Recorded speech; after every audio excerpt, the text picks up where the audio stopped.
3, 2, 1...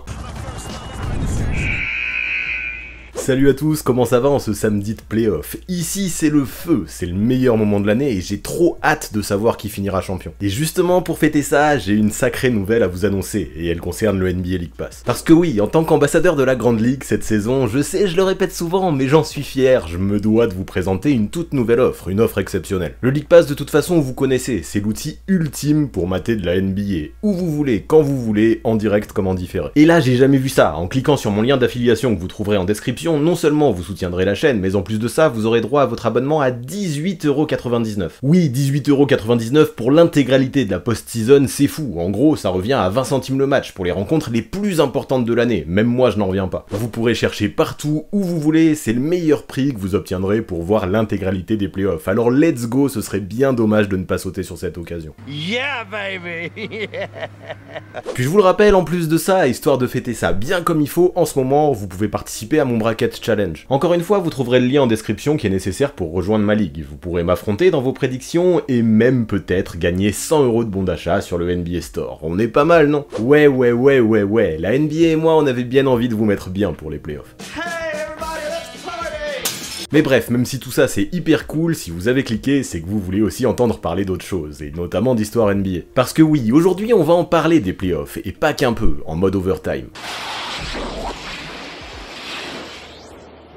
Yes, la post-season, c'est là que les légendes se font et se défont. C'est là qu'on découvre qui sont les plus grands joueurs, et c'est là que les plus grandes lignes de la NBA s'écrivent. Et si faire des tops all-time est devenu quelque chose d'habituel au sein de la commu NBA, faire des tops qui ne se concentrent que sur les playoffs est beaucoup plus rare. Voilà pourquoi, encore une fois, j'ai décidé de laisser parler les chiffres, pour dresser un bilan à partir de tout ça, et je ne cache pas que ce projet me hype particulièrement. Alors du coup, let's go, on ne perd pas plus de temps, et c'est parti! Quel est le meilleur joueur all-time des playoffs NBA? Alors pour commencer, même si certains ont l'habitude ici, d'autres sont nouveaux, donc je vais expliquer un petit peu mon concept. Là, pour le sujet du jour, pour répondre à ma question, je ne vais pas juste vous donner mon avis subjectif, ce serait beaucoup trop simple. Du coup, c'est ce qu'on fait dans cette playlist Overtime, pour élire le meilleur joueur des playoffs, on va laisser parler les chiffres. Ça a ses limites, c'est sûr, mais à chaque fois que je me lance dans un épisode comme ça, et je sais que je suis pas le seul, vu qu'il y a la team tableur, notamment sur Twitch, c'est un vrai plaisir de rentrer dans la matrice.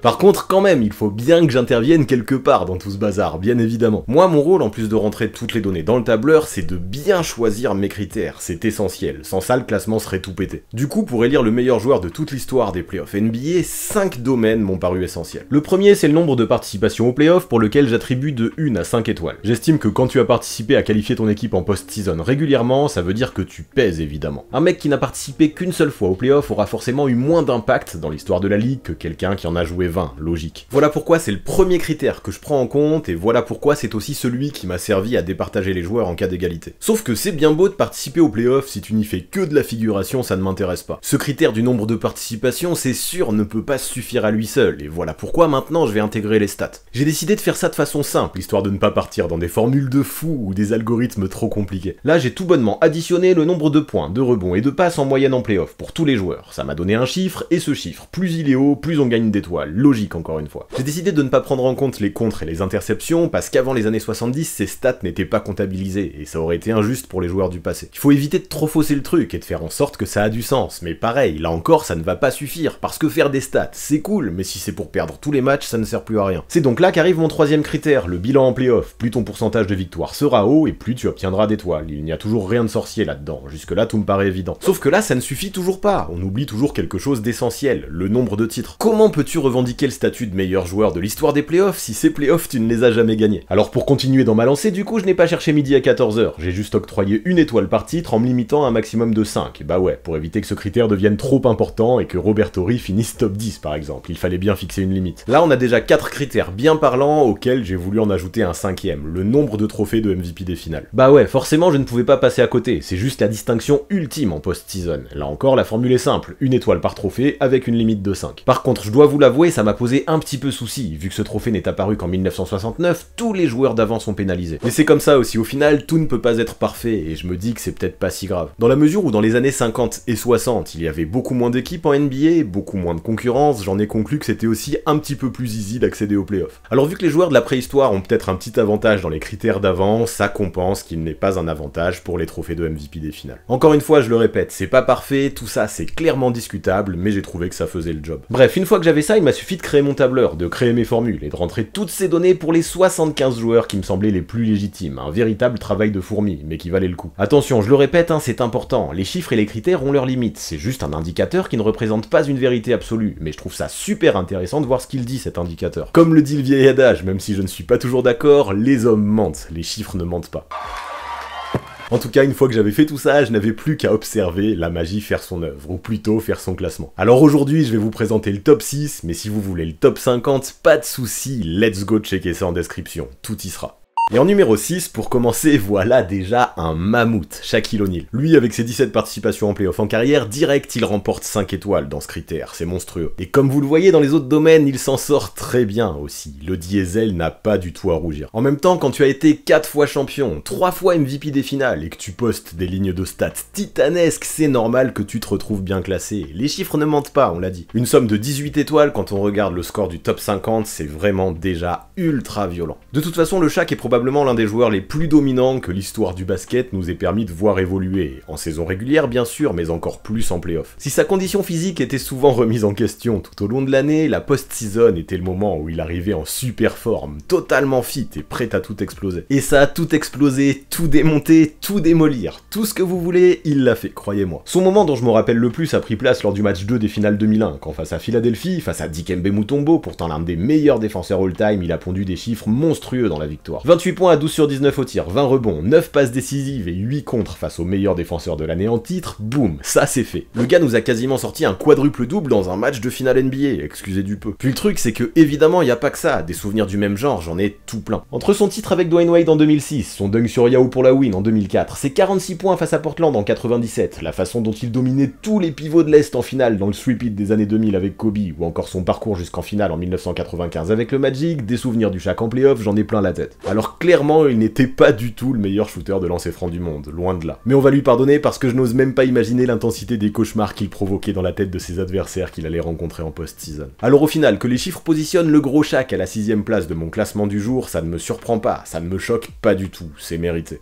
Et celui qui arrive en place 5, c'est Kareem Abdul-Jabbar, le roi du skyhook. Bon, lui, j'ai déjà beau avoir soufflé quelques bougies dans ma vie, je n'ai pas eu l'occasion de le voir jouer en direct. Mais quand même, j'ai pu me rattraper plus tard, et ça fait plaisir. Puis faut dire qu'avec 18 participations aux playoffs, 5 titres et un bilan exceptionnel, le pivot a définitivement marqué son époque. C'est dommage en fait qu'il n'ait eu que 2 trophées de MVP des finales en carrière, parce qu'avec 1 ou 2 de plus, il aurait vraiment pu viser plus haut que cette 5ème place avec ses 19 étoiles. Mais justement, ces trophées de MVP des finales, parlons-en, 14 ans d'écart entre les deux, c'est pas un truc de ouf, ça montre sa longévité à Kareem. Le premier c'était avec les Bucks, en compagnie d'un Oscar Robertson qui même s'il approchait de sa fin de carrière était toujours talentueux. Mais en finale, quand Milwaukee a carrément sweepé les Bullets de Wes Unseld, intérieur pourtant très solide, c'est bien Jabbar qui a tout défoncé, avec des moyennes de 27 points et 18 rebonds et demi, waouh. Et si en tout ensuite il a gagné 5 autres titres avec les Lakers, celui de 1985 à mon avis reste le plus marquant pour lui. Alors que peu à peu le relais était passé à Magic Johnson et James Worthy, Kareem à 37 ans nous a offert un dernier moment de brillance, une masterclass face aux Celtics. Son Game 2 à 30 points, 17 rebonds et 8 passes a marqué l'histoire, tout comme ses perfs à 36 et 29 points dans les 2 derniers duels. En s'imposant 4-2, les Californiens prenaient leur revanche sur la saison précédente, et pour l'occasion, Kareem Abdul-Jabbar devenait le MVP des finales le plus âgé de toute l'histoire. Pour faire bref, le pivot nous a juste livré des performances légendaires en playoff, et ce, pendant très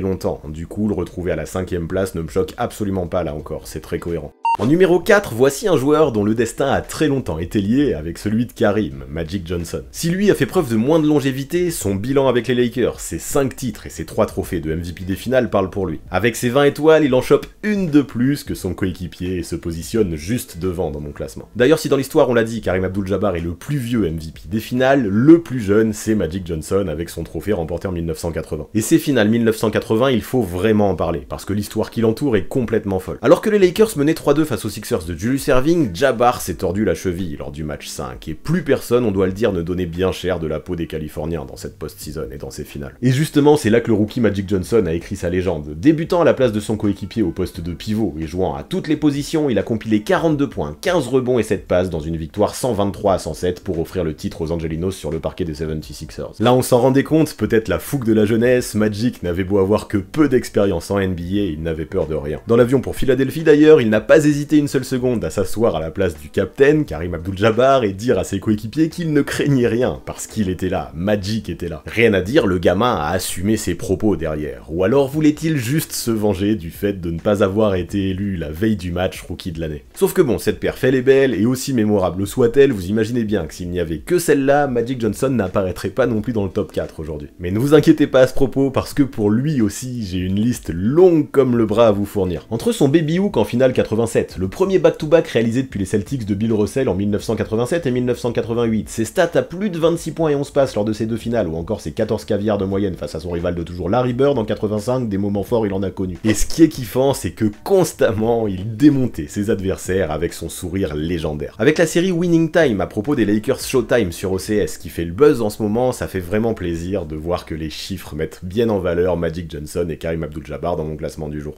Et stop, petite pause dans la vidéo parce que j'ai une question à vous poser. Êtes-vous bien abonné à la chaîne Le 6ème Homme? Franchement, quand je vois le nombre que vous êtes à regarder les vidéos sans avoir cliqué, parfois ça me rend ouf. J'ai envie qu'on explose tous les compteurs et qu'on essaye de choper les 50K avant la fin de 2022. Allez-y, go cliquez, et si c'est déjà fait, parlez-en à tout le monde, à votre femme, à vos parents, à vos enfants, à vos frères, à vos sœurs, à vos cousins, à vos chiens, à vos chats, peu importe. Let's go, on y est presque, go cliquez, c'est la dernière ligne droite. Aidez-moi à aller toucher les étoiles. La Terre, notre bonne vieille Terre, vit à plus de 10 000 km. Mais maintenant commençons le podium, avec la place numéro 3 qui est attribuée à Tim Duncan. Lui, avec ses 18 participations en playoff et ses 5 titres, déjà, il gagne le max d'étoiles dans ses domaines. Son bilan, ses stats et ses 3 trophées de MVP des finales viennent compléter le bail pour lui offrir à lui aussi 20 étoiles, tout comme Magic. Mais vu qu'à son compteur, il a 5 participations de plus que l'ex-meneur des Lakers en post-season, la place 3 revient à Timmy. Et en vrai, quand on regarde tout ce qu'il a fait, quand on regarde sa carrière en playoff, on se rend très vite compte que c'est difficile de test. Lui aussi, j'ai eu la chance de voir de mon vivant l'intégralité de sa carrière aux Spurs, et des souvenirs de l'ailier fort, j'en ai plein la tête là encore. Si je ne devais en garder qu'un seul, ce ne serait pas facile, mais je prendrais probablement ses playoffs 2003 qui l'ont mené à son deuxième titre. Avec la retraite de David Robinson, qui avait été annoncée pour la fin de saison, Tim Duncan, le Big Fundamentals, tenait vraiment à offrir un dernier cadeau à son coéquipier, l'amiral. Après avoir sorti les Suns, les Lakers et les Mavericks en 6 matchs à chaque fois, les Spurs retrouvaient les Nets de Jason Kidd qui ont finalement offert une opposition bien plus intéressante que prévu. Mais quand New Jersey menait de 6 points dans le match 6 des finales, le grand team est définitivement sorti de sa boîte. San Antonio a juste infligé un 19-0 à ses adversaires pour aller s'emparer de la win et du titre, pendant que Tim Duncan, lui, était élu MVP des finales. Et ce qui est fort, c'est que lui aussi, dans cette rencontre décisive, a compilé un presque quadruple-double, avec ses 21 points, ses 20 rebonds, ses 10 passes et ses 8 contres, pour conclure l'un des plus beaux runs de playoff individuels de toute l'histoire. 24,2 points, 17 rebonds, 5,3 passes et 5,3 contres, tout en shootant à 53% sur cette campagne de post-season, excusez du peu, c'est un truc d'extraterrestre. Et bien sûr, lui aussi cumule les big moments dans sa carrière en post-season, et là encore, je ne peux pas tous les citer. Individuellement, je me rappelle particulièrement des gros matchs qu'il a pu sortir plusieurs fois au deuxième tour ou en finale de conférence face à des équipes comme les Suns, les Mavs ou les Lakers. Mais collectivement, même s'il n'était déjà plus dans son prime, j'ai vraiment envie de mettre en lumière le titre de 2014 en mode vengeance face au Heat, un an après le shoot légendaire de Ray Allen. Définitivement, Tim Duncan n'était pas l'un des joueurs les plus flashy de l'histoire, mais ce qui est sûr, c'est que en playoff notamment, il était l'un des plus efficaces. Le voir sur le podium aujourd'hui me fait plaisir pour rendre hommage à son immense carrière, à son immense talent et à ses immenses capacités qu'il avait de se sublimer lors des différentes post-seasons qu'il a disputées. Et à la place numéro 2, le voici, le voilà, le King, LeBron James. Et forcément, il fallait s'y attendre un peu à ce que l'on parle de lui aujourd'hui. Meilleur marqueur de l'histoire des playoffs, il est aussi celui dans toute la ligue qui a disputé le plus de matchs de post-season. Malheureusement, avec ses 15 participations, il lui en manque encore une pour atteindre les 15 étoiles. Peut-être que ça viendra bientôt, mais pas cette année en tout cas. Toutefois, avec ses 65,4% de win en carrière en playoff, il se rattrape tout juste, et de très peu, vu qu'avec 5 dixièmes de moins, il n'aurait eu que 4 étoiles. Ses stats ultra complètes et ses 4 titres tous couronnés d'un trophée de MVP des finales lui offre 3 fois 4 étoiles en plus, soit 12 pour un total gigantesque de 21. De toute façon, il n'y a qu'à regarder le visuel là-haut pour se rendre compte à quel point la carrière de LeBron James en playoff est insane. Par contre, cette fois-ci, j'hésite même pas. Si je ne devais garder qu'un seul souvenir, évidemment, je prendrais le titre de 2016 et son énorme contre sur André Iguodala vu comment gagner avec Cleveland était symbolique. Ses 41 points dans les matchs matchs 5 et 6 de la finale sont également là pour amplifier la légende. Ceci dit, ne limiter la carrière du King en playoff qu'à ce titre serait clairement irrespectueux. Quand on sait qu'aussi il a accédé 8 fois de suite au final NBA, ça montre à quel point c'est un phénomène le LeBron. Au global, je me rappellerai de ses nombreux game winners face aux Pacers, aux Raptors, aux Bulls ou encore face au Magic, de ses 2 titres avec le Heat en 2012 et en 2013, notamment de son fameux match avec des crampes, et bien sûr de son titre dans la bulle avec les Lakers en 2020. Dans la vidéo du jour, il est le seul qui a remporté au moins 3 bagues avec 3 équipes différentes, et même si moi j'aime beaucoup tous ceux qui passent toute leur carrière dans une seule et même team, ça pèse quand même un tel accomplissement. LeBron James est une incroyable légende dans l'histoire du basket. Pour beaucoup, il est le GOAT, et je peux le comprendre, et il est peut-être même bien le meilleur joueur de l'histoire des playoffs, ça peut m'aller aussi. Cependant, si aujourd'hui il n'arrive qu'à la 2e place, et c'est déjà pas mal tout de même, c'est parce que les chiffres ont décidé de mettre une autre légende au sommet devant lui. Et cette légende qui occupe la 1re place, c'est bien évidemment Michael Jordan. Et en vrai, regardez, avec ses 24 étoiles, il explose tout dans ce classement. Matez ça, il a quasiment le maximum partout. Ses 6 titres, ses 6 trophées de MVP des finales, ses stats, son bilan, c'est phénoménal en vrai. Le pire, je trouve, c'est ses stats. Le mec, dans sa carrière en post-season, tourne quasiment en 33-6-6. C'est juste complètement lunaire. Au final, il paie juste le fait d'avoir écourté sa carrière un peu trop, avec seulement 13 participations aux playoffs. C'est déjà beaucoup, mais c'est un petit peu plus faible que les autres qu'on a cités auparavant. Ça, aux yeux de certains observateurs, ça peut être rédhibitoire en vrai, et je peux le comprendre, mais moi ça me va, parce que quand je regarde les autres critères, les autres domaines, c'est juste fantastique ce qu'il fait. En fait, y a pas photo, même si toutes les visions et tous les arguments se défendent, il était très difficile d'envisager qu'un autre joueur que MJ finisse à la place 1 du classement d'aujourd'hui. Et là j'ai l'impression que c'est encore pire que tous les autres, ne garder qu'un seul moment ou deux de l'histoire de Michael Jordan en playoff, c'est juste impossible. Forcément, je pense que l'action la plus iconique a pris place lors du match 6 des finales 1998, lorsque plein de sang-froid, il a mis cet incroyable game winner pour remporter le titre sur la tronche de ce pauvre Brian Russell, devant le public de Salt Lake City. Mais moi j'ai l'impression que les playoffs de Michael Jordan, faudrait juste écrire tout un livre pour en parler comme il faut, et encore ce serait sûrement très incomplet. Déjà, je veux me rappeler de ses 63 points face aux Celtics, toujours le record de scoring en post-season aujourd'hui, ou encore son énorme shoot sur la tronche de Craig Hillow en 1989, avant d'aller réaliser un premier sweep-it en 1991, 1992 et 1993 contre à chaque fois des adversaires de légende, comme Magic Johnson, Clyde Drexler et Charles Barkley. Là, en plus de ses perfs d'exception, comme ce jour où il a complètement pris feu à 3 points lors des finales 1992 face aux Blazers, il nous a aussi habitués à des gestes fantastiques. Gros big up d'ailleurs à son changement de main dans les airs pour finir de la gauche dans un lay-up à voir absolument lors du Game 2 de la finale 1991 face aux Lakers. Cette action-là, je ne m'en lasserai jamais de la revoir. Et même en évoquant ça, je suis frustré encore, parce que Michael Jordan en playoff, je pourrais en parler pendant des heures. Entre sa perf à 55 points en finale face aux Suns, son game winner en 1997 dans le match 1 contre le Jazz, le fameux flu game, ou bad pizza game devrait-on dire, ou même toutes ses masterclass contre les Cavs et les Knicks, je n'ai clairement pas assez d'une vidéo pour tout citer. Alors oui, les chiffres nous expliquent que Michael Jordan est probablement le meilleur joueur de toute l'histoire des playoffs. Et sur ce coup-là, je ne vais pas le cacher, je suis plutôt d'accord avec eux. Voilà pour ce qui est des meilleurs joueurs de toute l'histoire des playoffs, voilà pour ce qui est de ce nouvel overtime. Vous le validez, vous, ce classement, réalisé par mes critères et par les chiffres, ou il ne vous convient pas du tout? Et d'ailleurs, à votre avis, est-ce qu'il y a de grands oubliés, de grands absents dans ce top 6? Si oui, dites-moi qui dans les commentaires. Personnellement, moi, il y a peut-être 1 ou 2 noms que j'aurais potentiellement imaginé classer plus haut. Mais au final, ce top 6 me va plutôt pas mal, et d'ailleurs, si vous voulez découvrir l'intégralité du top 50, je le rappelle, c'est en description que tout se passe. Sans vouloir tout vous spoiler, on a quand même un Français qui se classe très bien, et franchement, ça fait plaisir aussi. Sinon, faut que je vous le dise, faut que je vous le rappelle, souvenez-vous, en ce moment c'est la grosse fête pour les playoffs avec la NBA. Go voir dans la descro là encore pour choper votre League Pass à moins de 19 balles et remporter un bon d'achat de 100 € sur le NBA Store potentiellement en m'affrontant dans le Bracket Challenge. Des offres comme ça, il y en aura pas tous les jours, croyez-moi, alors profitez-en à fond tant que c'est là, et vu que ça soutient la chaîne en parallèle, j'espère bien que vous n'allez pas vous priver. Et pour finir, vous connaissez les bails, on s'abonne à la chaîne, on active la cloche pour recevoir les notifications, on lâche un maximum de pouces bleus et on rédige ses meilleurs commentaires. Big up en tout cas à tous ceux qui sont restés jusque là dans la vidéo, c'est super important pour la mise en avant et le référencement sur YouTube, et franchement ça aide de ouf. Merci aussi à tous ceux qui sub sur Twitch et qui soutiennent sur Tipeee, vous êtes le sang, et ça me pousse vers l'avant, ça développe les projets, c'est génial. Donc please, n'arrêtez jamais, et les autres, si vous voulez les rejoindre, pareil, encore une fois, c'est dans la description, vous trouverez tout ce qu'il vous faut. À très vite.